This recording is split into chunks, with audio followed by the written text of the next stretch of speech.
헝가리 유람선 사고 현장에서 이틀째 밤샘 수색이 계속됐습니다. 사고 발생 40시간, 아직 기다리는 추가 구조 소식은 전해지지 않았습니다. 헝가리 군경과 전문 잠수 인력, 여기에 한국 구조팀도 도착해 활동을 벌이고 있습니다. 강수위는 계속 높아지고 있고 물살도 여전히 빠릅니다. 온통 흙탕물이다 보니 잠수 인력이 물에 들어가서 앞을 보기도 힘든데요. 인양을 위한 준비가 이루어지고 있지만 예상보다 더디게 진행되는 이유이기도 합니다. 가라앉은 허블레이 아니아호를 뒤에서 들이받은 크루즈 바이킹 시기노의 선장은 체포됐습니다. 먼저 현재 취재기자 연결해서 구조 상황부터 살펴보겠습니다. 자, 백종원 기자, 지금 뒤로 보이는 곳이 머르게트 다리인 것 같습니다. 사고 지점 현재 상황인데 지금 어떤 작업이 이루어지고 있습니까? 네, 지금 제 뒤로 보이는 사고 현장에 배들이 많이 모여 있는 것을 보실 수가 있을 겁니다. 4, 5척 정도가 모여 있는데요. 저 배들 뒤엔 크레인 장비도 볼 수가 있었는데 지금은 자리를 조금 옮겼습니다. 예, 크레인들이 있다는 것은 이제 인양을 위한 작업이 본격적으로 시작이 됐다는 이야기인 거죠? 그렇습니다. 사고 지점에선 인양 작업이, 강하류에선 수색 작업이 이어지고 있습니다. 인양을 위해 선체의 세 줄은 연결하는 사전 작업도 계속되고 있는데요. 어제 2세대였던 관련 구조 인양 선박도 5대로 늘었습니다. 이곳 시간 오늘 인양 가능성이 정해지기도 했는데 아직 본격적인 단계까지는 이어지지 못했습니다. 지금 구조 작업에 헝가리 헬기도 동원이 되고 또 우리 신속 대응팀도 나섰습니다. 그런데 아직까지 추가 생존자나 실종자 발견 소식이 없는 것, 왜 그런 걸까요? 예, 비가 많이 와서 강수위가 6m에 육박하고 있습니다. 오스트리아 상류 유입 양이 늘었기 때문인데요. 물살까지 빠르고 흙탕물이어서 잠수사들이 물속에 들어가도 추가 실종자는 발견되지 않고 있습니다. 한인 생존자는 7명, 사망자 7명, 실종 19명 그대로입니다. 예, 지금 안타까운 시간이 계속 흐르고 있습니다. 그렇다면 시간이 흐를수록 강 하류로 멀리 실종자들이 떠내려갈 가능성이 더 큰 거 아닌가요? 예, 이번 참사 사망자의 경우에 사고 지점에서 2.7km, 많게는 11.6km 거리에서 발견이 됐습니다. 사고 2시간 만에 10km 이상 거리에서 이동한 건데요. 헝가리 당국은 헬기 등을 동원해서 하류로 수색 범위를 넓히고 있습니다. 루마니아나 세르비아 등에도 협조 요청을 한 상태입니다. 지금까지 부다페스트 사고 현장에서 JTBC 백종훈입니다. 예, 이렇게 다뉴브강의 물살이 평소보다 빠르다 보니 실종자들이 하류로 흘러갔을 가능성이 계속 제기되고 있습니다. 우리 정부도 다뉴브강 하류에 있는 다른 나라에 수색을 협조해달라고 했습니다. 특히 대형댐이 있는 루마니아에서는 과거에도 다뉴브강에서 실종된 사람이 발견된 적이 있습니다. 정부는 이 지역에 집중적인 수색을 요청했습니다. 신진 기자입니다. 연일 내린 비로 다뉴브강의 수위는 평소보다 높아진 상황입니다. 거센 바람이 불면서 유속도 빠릅니다. 외교부 관계자는 실종자들이 하류로 떠내려갈 가능성이 우려된다고 말했습니다. 실제로 사망자 1명은 사고 지점에서 10km 떨어진 곳에서 발견됐습니다. 독일에서 시작하는 다뉴브강은 유럽에서 두 번째로 긴 강입니다. 헝가리를 거쳐 크로아티아, 루마니아, 불가리아를 지나 흑해로 흘러들어갑니다. 외교부는 이들 국가에 실종자 수색 협조를 요청했습니다. 특히 철문이라는 뜻의 대형 댐이 있는 루마니아에는 집중 수색을 당부했습니다. 과거 다뉴브강에서 실종된 현지인이 이 근처에서 발견된 사례가 있기 때문입니다. 세르비아는 어제 우리 정부의 협조 요청을 받은 즉시 잠수부 10수명을 투입해 다뉴브강을 수색하기도 했습니다. JTBC 신진입니다. 헝가리 당국은 가라앉은 허블레아니호를 인양할 준비도 서두르고 있습니다. 다만 다뉴브강의 불어난 강물과 탁한 시야, 또 높은 수위가 문제입니다. 작업이 본격화하면 만 이틀 안에도 성과를 낼 수 있지만 인양까지 일주일 넘게 걸릴 수 있다는 이야기도 나옵니다. 이지은 기자입니다. 헝가리 당국은 다뉴브강의 속도가 시속 9에서 11km로 매우 빠르다고 밝혔습니다. 물속에서 볼 수 있는 시야는 50cm에 불과합니다. 허블레아니호를 인양하기 위해선 잠수사가 선체에 진입하는 가이드라인을 설치해야 합니다. 이 라인을 붙잡고 다시 내려간 뒤 로프로 선체를 묶어야 합니다. 강물이 크게 불어나고 물살이 빨라 정교하게 이루어져야 하는 준비 작업이 무산될 수 있는 상황입니다. 수위 역시 적정 기준보다 3m가량 높은 6m 안팎입니다. 잠수사의 안전을 위협할 수 있는 수준입니다. 외교부 당국자는 인양에 48시간가량 걸릴 것으로 헝가리 당국이 예상했지만 좀 더 걸릴 수 있다고 들었다고 전했습니다. 한 민간 잠수업체 담당자는 선체의 중심이 흔들리지 않게 고정하고 끌어올리는 데까지 일주일 넘게 걸릴 수 있다고 말했습니다. 이번 주말 기상 조건이 나아지면 인양 작업에 속도가 붙을 것이란 기대 섞인 전망도 나옵니다. JTBC 이지은입니다. 유람선이 가라앉은 다뉴브강에는 시민들의 발길이 이어지고 있습니다. 촛불과 꽃이 놓여 있고 또 무사히 돌아오길 기원하는 글귀도 적혔습니다. 이주찬 기자입니다.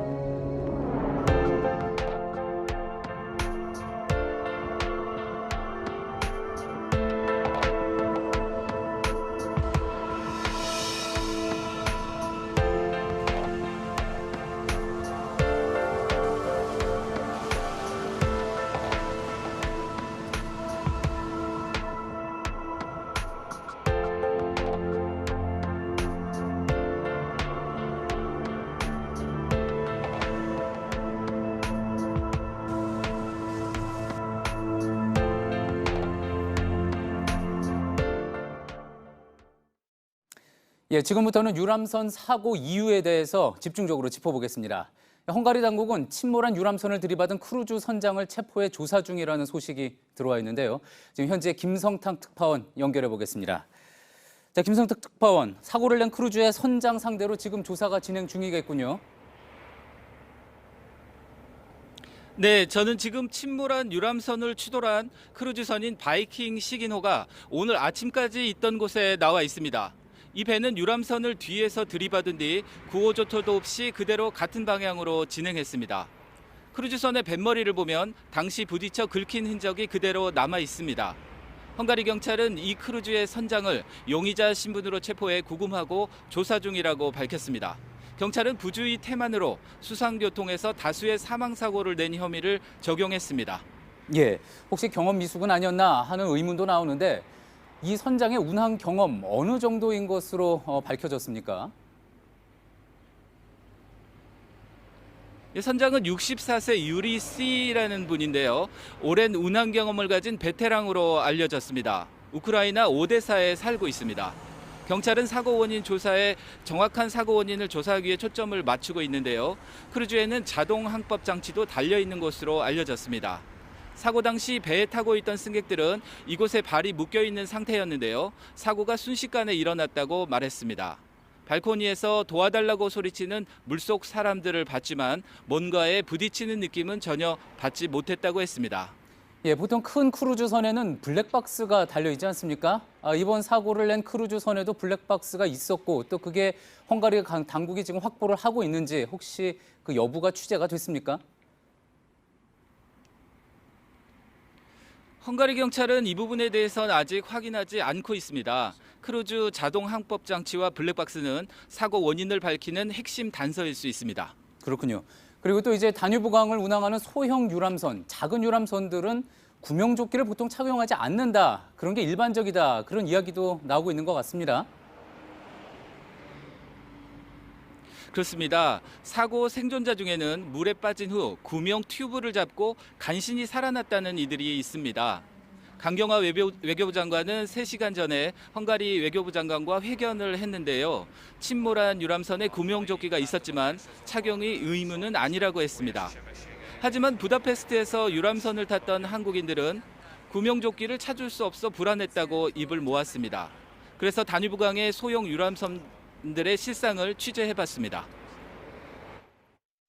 사고가 난 마르기트 다리 주변의 정박장입니다. 보시는 것처럼 작은 선박들이 모여있고 또 승객들이 타고 있는 모습이 보입니다. 하지만 선박 외부에 구명 튜브 몇 개가 붙어있을 뿐 구명조끼 등은 전혀 구비되어 있지 않습니다. 한 소형 유람선 내부로 들어가 봤는데 침몰한 유람선처럼 내부에 테이블 여러 개가 놓여 있었습니다. 하지만 승객들이 위급할 때 바로 입을 수 있는 구명조끼는 보이지 않았습니다. 저희가 만난 현지 주민은 구명조끼가 필요 없다는 얘기도 했습니다. Actually, it was a debate in the Hungarian media as well. Usually in this kind of cruises, in river cruises, there are no waves. So we believe that it's not necessarily to have life vest. 예, 헝가리 언론에서도 구명조끼 문제가 논란이었다면은 이 부분은 그냥 넘어가지 말고 좀 더 짚어봐야지 될 문제일 것 같습니다. 그리고 또 사고 당시에 물살이 굉장히 빨랐다고 하는데 추가 조사가 어떤 대목에서 앞으로 이루어지게 되겠습니까? 네, 헝가리 물관리청 대변인은 다뉴브강 유량은 사고 당시와 어제 오전까지 초당 4,000에서 4,500 세제곱미터로 평상시의 3배 수준이라고 밝혔습니다. 실제 제가 관찰해보니 다리가 있는 부분은 유속이 특히 빨랐습니다. 큰 크루즈가 지나면 파고가 높아진다는 우려도 나왔습니다. 헝가리 당국은 저희가 어제 뉴스룸에서 전해드린 것처럼 시기노 외에 다른 배가 그대로 지나갔다는 내용에 대해서도 조사할 것으로 보입니다. 지금까지 부다페스트에서 JTBC 김성탁입니다. 허블레아니호를 들이받은 대형 크루즈 바이킹 시긴호는 사고 후에도 그대로 운항을 했습니다. 강에 빠진 사람들이 도와달라고 소리치는 걸 들었다는 크루즈 탑승객들의 증언도 나왔습니다. 배가 가라앉는 걸 알고도 바이킹 시긴호는 아무 조치를 취하지 않았다는 겁니다. 황예린 기자입니다. 헝가리 구민 A씨는 허블레아니호가 가라앉는 걸 직접 봤다고 말했습니다. 배를 기다리며 200m 떨어진 선착장에서 사고 장면을 볼 수 있었다는 겁니다. 크루즈가 계속 지나가니까 배가 두 동강이 나면서 쑥 밑으로 다 가라앉은 거예요. 한순간에. 바이킹 시기노는 이런 상황을 분명히 알 수 있었을 것이라고도 했습니다. 크루즈에서 몇 명이 소리 지르고 유람 탄 사람이 그래서 옆으로 기울어지면서 몇 분이 떨어지는 것까지 봤어요. 주요 외신 보도도 이런 상황을 뒷받침했습니다. 크루즈 발코니에 있던 한 승객은 강물 속에서 도와달라고 소리치는 사람을 봤다고 AFP 통신에 말했습니다. 또 다른 탑승객도 허블레아니호 뒤쪽에 사람들이 서 있는 상태에서 배가 가라앉는 걸 봤다고 말했습니다. 하지만 바이킹 시기노는 아무런 조치도 취하지 않고 그대로 지나갔습니다. 크루즈 운영사인 바이킹사는 조사에 협조하겠다는 입장만 밝혔습니다. JTBC 황예린입니다. 현지 승선원들은 이번 사고에 대해 예견된 비극이라고 입을 모았습니다. 워낙 야경이 유명하다 보니 대형 크루즈선이나 작은 배 할 것 없이 다뉴브강에 매년 선박이 꾸준히 늘었습니다. 야간에 평균 70척의 배가 붐비는 강 위를 위험하게 다녔는데 선박 간 운항 규정은 제대로 갖춰지지 않았습니다. 어한이 기자입니다. 사고 전후 상황이 찍힌 CCTV에서는 배들이 서로 부딪히지 않으려 요리조리 피해 다니는 모습이 보입니다. 다뉴브강에서 운항하는 유람선과 대형 크루즈는 15년 사이 2배가량 늘어났습니다. 라인강, 모제강 등 유럽에 있는 다른 강들보다 압도적인 수치입니다. 현지 언론은 야간에만 평균 70척의 배가 다닌다고 보도했습니다. 한강의 3분의 1 수준인 좁은 강이 교통규칙 없는 혼잡한 고속도로가 된 겁니다. 이번 사고가 예견된 비극이라는 말이 나오는 이유입니다.